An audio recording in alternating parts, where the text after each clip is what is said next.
How to write a perfect motivational letter. अगर आप Germany, USA, Canada, दुनिया के किसी भी कंट्री में बैचलर्स या मास्टर्स के लिए अप्लाई कर रहे हैं, तो इस क्वेश्चन ने आपको बहुत तंग किया होगा। तो आज हम इसी टॉपिक पे बात कर लेते हैं कि किस तरह से आप एक अच्छा मोटिवेशनल लेटर लिख सकते हैं, जो कि अगर आपके ग्रेड्स कम हैं तो भी आपकी बहुत हेल्प करने वाला है एडमिशन लेने में। और अगर आपके ग्रेड्स अच्छे हैं फिर भी आपका लेटर ऑफ मोटिवेशन बहुत इंपॉर्टेंट है आपके एडमिशन के लिए। सबसे पहले तो मिस्टेक्स आपसे डिस्कस कर लेते हैं जो आपने नहीं करनी, ये आपको पता होना चाहिए लेटर ऑफ मोटिवेशन लिखने से पहले। तो सबसे पहली mistake, don't repeat your CV. ये आपकी सीवी का कोई एक्सप्लेनर नहीं है जिसमें जो कुछ आपने सीवी में लिखा है वही कुछ आप रिपीट कर देते हो अपने लेटर ऑफ मोटिवेशन में। सेकंड पे जो आता है, हम एक जेनेरिक मोटिवेशनल लेटर लिखते हैं और सब यूनिवर्सिटीज़ को ईमेल कर देते हैं, जो कि एक बिल्कुल गलत अप्रोच है। आपने ऐसा बिल्कुल भी नहीं करना है। उसके बाद जो एक आप फैक्ट्स विदाउट फैक्ट्स चीज़ें मेंशन कर देते हैं, I like Germany, I like this course, लेकिन ये नहीं बताते कि क्यों लाइक करते हो। तो ये सबसे पहले आपने 3 मिस्टेक्स अवॉइड करनी है। अब आ जाते हैं कि आपने लेटर ऑफ मोटिवेशन लिखना कैसे है, उसका फॉर्मेट क्या होना चाहिए। तो जब आप लेटर ऑफ मोटिवेशन लिखना स्टार्ट करेंगे तो सबसे पहले तो आपने घबराना नहीं है और आपने इंट्रोडक्शन से कभी भी स्टार्ट नहीं करना, वरना आप इंट्रोडक्शन पे स्टक हो जाएंगे, अपने 10 मिनट वेस्ट करेंगे और उसके बाद अपना लैपटॉप फेंक देंगे मेरी तरह कि भाई मुझे तो समझ ही नहीं आ रहा शुरू कहाँ से करूँ। तो आपने शुरू करना है हमेशा बॉडी से, और बॉडी लिखने से पहले आपने सबसे पहले क्या करनी है, रिसर्च। तो रिसर्च आपने किस बारे में करनी है, सबसे तो पहले आप जिस कोर्स में अप्लाई कर रहे हैं उस यूनिवर्सिटी की वेबसाइट पर जाएँ। उसकी वेबसाइट के जाने के बाद आप उस कोर्स पर सर्च करें और देखें कि क्या कोर्स या एकेडमिक एडवाइज़र जो है उसने कोई स्पेसिफिक फॉर्मेट तो मेंशन नहीं किया लेटर ऑफ मोटिवेशन लिखने के लिए। फॉर एग्जांपल अगर मैं अपनी यूनिवर्सिटी की बात करूँ तो हमारी यूनिवर्सिटी की वेबसाइट के ऊपर लिखा हुआ था कि भाई आपने 300 वर्ड से ज़्यादा का मोटिवेशन लेटर नहीं लिखना। तो सोच लें अगर आपने ऐसे ही 1.5-2 पेज का लिख दिया, इट्स अ नेगेटिव इम्पैक्ट। वो कहेंगे आपने तो पढ़ा ही नहीं है यूनिवर्सिटी की गाइडलाइंस क्या है। दूसरा, आपने ये बिल्कुल भी कभी मेंशन नहीं करना, I like this course very much, मेरा ख्वाब था, मेरी अम्मी चाहती थी मैं ये बना और मैं पाकिस्तान जाके पाकिस्तान का नाम रोशन करना चाहता हूँ। बिल्कुल वो इसमें इंटरेस्ट नहीं है भाई, उनको पता है। तो फिर भाई करें तो करें क्या? मैं आपको बताता हूँ। आपने जाना है यूनिवर्सिटी की वेबसाइट पे, सबसे पहले जाके वहाँ पे कोर्स सर्च करें और देखें उस कोर्स में ऑनगोइंग रिसर्च कौन सी चल रही है। यूनिवर्सिटी के प्रोफेसर्स कौन से रिसर्च कर रहे हैं। तो जब आप अपनी बॉडी लिखना स्टार्ट करेंगे तो उसमें आपने सबसे पहले तो अपने लिखना है कि आप अलाइन करें खुद को उन रिसर्चेस के साथ कि भाई मैंने प्रीवियस जो मेरा बैचलर्स था उसमें ये कुछ पढ़ा था, उससे मैं मोटिवेट हुआ। मुझे लगा मुझे मज़ीद इसमें रिसर्च करनी चाहिए। जर्मनी एक अच्छा ऑप्शन था, ये यूनिवर्सिटी जो है वो एक बेटर ऑप्शन मुझे लगी क्योंकि इस यूनिवर्सिटी में फ़लाँ प्रोफ़ेसर XYZ प्रोफ़ेसर जो है वो एक रिसर्च पे काम कर रहा है, जो कि जिसमें मुझे बहुत इंटरेस्ट है और मुझे लगता है कि अगर मैं इस मास्टर कोर्स में एडमिशन लेता हूँ तो मैं इस रिसर्च में कंट्रीब्यूट कर सकता हूँ। तो एक तो आपका इससे इंटेंट ज़ाहिर होता है कि आप यूनिवर्सिटी को भी कुछ दे रहे हो, यानी कि आप यूनिवर्सिटी की रिसर्च में अपनी कंट्रीब्यूशन दे रहे हो। और दूसरा ये कि आपको पता है कि यूनिवर्सिटी में चल क्या रहा है। तो बेसिकली आपने करना क्या है, आपने खुद को अलाइन करना है यूनिवर्सिटी में ऑनगोइंग रिसर्चेस के साथ। या अगर आपको कोई प्रोफ़ेसर उसमें से ज़रा प्रोमिनेंट लगता है, आप देखें उस प्रोफ़ेसर ने कौन-कौन सी रिसर्च की हुई हैं।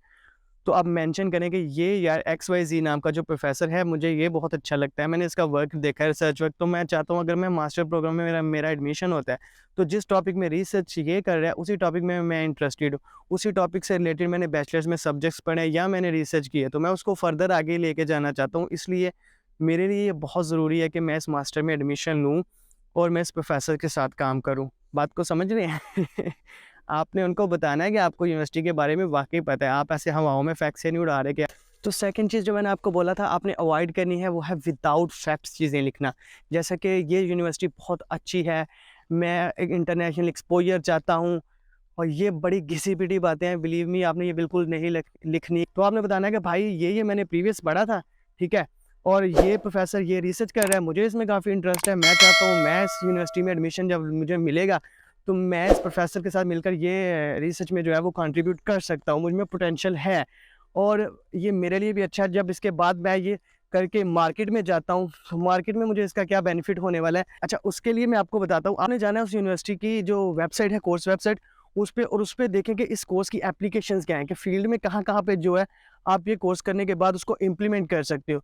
तो उसमें आपने जाके देखना है कि अच्छा यार ये field for example neuro science है, कुछ भी XYZ फॉर एग्ज़ाम्पल, तो आपने मेंशन करना है कि अच्छा मैं जब ये कर लूँगा ना, तो आप उससे रिलेट करें जो उन्होंने एप्लीकेशंस बताई हुई हैं, कि भई मैं ये पढ़ के ये वाली फ़ील्ड में जाऊँगा, ठीक है, मास्टर्स के बाद, या मैं फर्दर PhD के लिए जाऊँगा, या जो भी आपका आगे गोल है, वो आप उस तरह से मेंशन करो, तो ये भी आपको काफ़ी हेल्प करेगा। उसके बाद आ जाते हैं कंक्लूजन पे। तो बारिश भी खैर तेज़ होने लगी है।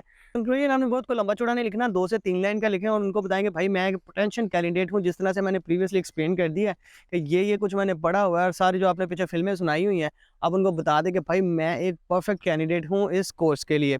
That's it. अब आ जाते हैं इंट्रोडक्शन पे। तो जब आपने ये सारा कुछ लिख लिया होगा तो आपके लिए इंट्रोडक्शन जो है वो थोड़ा-सा आसान हो जाएगा। इंट्रोडक्शन में आपने बहुत लंबा चौड़ा नहीं लिखना, उनके पास आपकी सीवी ऑलरेडी है, उनको पता है आपकी एज क्या है, आप कहाँ से वगैरह रहते हो, ये सारा कुछ। तो आपने एक सिंपल सा स्टार्ट लेके बेशक आपको लगता है कि आपको थोड़ी आपकी राइटिंग स्किल्स अच्छी हैं, तो आप कुछ इस तरह करें कि जो रीडर को अट्रैक्ट कर ले। ज़रूरी नहीं है कि आप इसी से शुरू करें, my name is this and my father name is this, ज़रूरी नहीं है। आप कोई भी ऐसी लाइन से स्टार्ट कर लेंगे जो रीडर पढ़ने वाला है वो एकदम से कहेगा हाँ भाई पता नहीं आगे क्या लिखा होगा, कुछ इंटरेस्ट पैदा करने के लिए कुछ अपनी तरफ से लिख दें। इसका कोई स्पेशल कोई ऐसा कोई फॉर्मेट है नहीं है। और दूसरा, अगर आपके ज़हन में कुछ इस तरह का नहीं आ रहा तो आप सिंपल जो एक जैसे आप स्टार्ट लेते हैं किसी भी इंट्रोडक्शन का, आप उस तरह से इंट्रोडक्शन का लें और जस्ट उसके बारे में अपने बारे में थोड़ा-सा इन्फो बताएँ। अच्छा, इसमें एक चीज़ और है, अगर एक्स्ट्रा करिकुलर एक्टिविटीज़ लिखनी है तो आप लिख लें, लेकिन बहुत डिटेल में नहीं जाएँ। वॉलंटियर वर्क वगैरह इनको शॉर्ट रखें, मैं ये रिकमेंड करता हूँ। इनको सीवी में ऐड करें, इनके सर्टिफिकेट्स ऐड कर दें। इसलिए लेटर ऑफ मोटिवेशन में इनको ज़्यादा लिखने की ज़रूरत नहीं है, क्योंकि जो यूनिवर्सिटी है ना वो आपसे यही चाहती है कि अगर वो आपको एडमिशन देती है, आप उनके मास्टर प्रोग्राम में आ जाते हो, तो ये नहीं है कि सिर्फ आप आगे जाके क्या करोगे, बल्कि आप उनके लिए क्या कर सकते हो, आप कौन सी रिसर्च में कंट्रीब्यूट कर सकते हो। तो आपने ये सारी चीज़ें मद्देनज़र रख के लेटर लिखना है। आई होप आपको एक कॉन्सेप्ट समझ आ गया होगा कि लेटर ऑफ मोटिवेशन बेसिकली है क्या और इसमें लिखना क्या-क्या है। तो आई होप कि आप एक अच्छा मोटिवेशन लेटर लिख सको। अगर आपको किसी भी कोई कन्फ्यूजन है किसी तरह की, आप कमेंट में मेंशन करें, मैं आपको रिप्लाई कर दूँगा उसका। अगर आपको लगता है मैंने कोई चीज़ मिस कर दिया है तो वो भी ज़रूर मेंशन कीजिएगा नीचे। मिलते हैं नेक्स्ट वीडियो में। अल्लाह हाफ़िज़।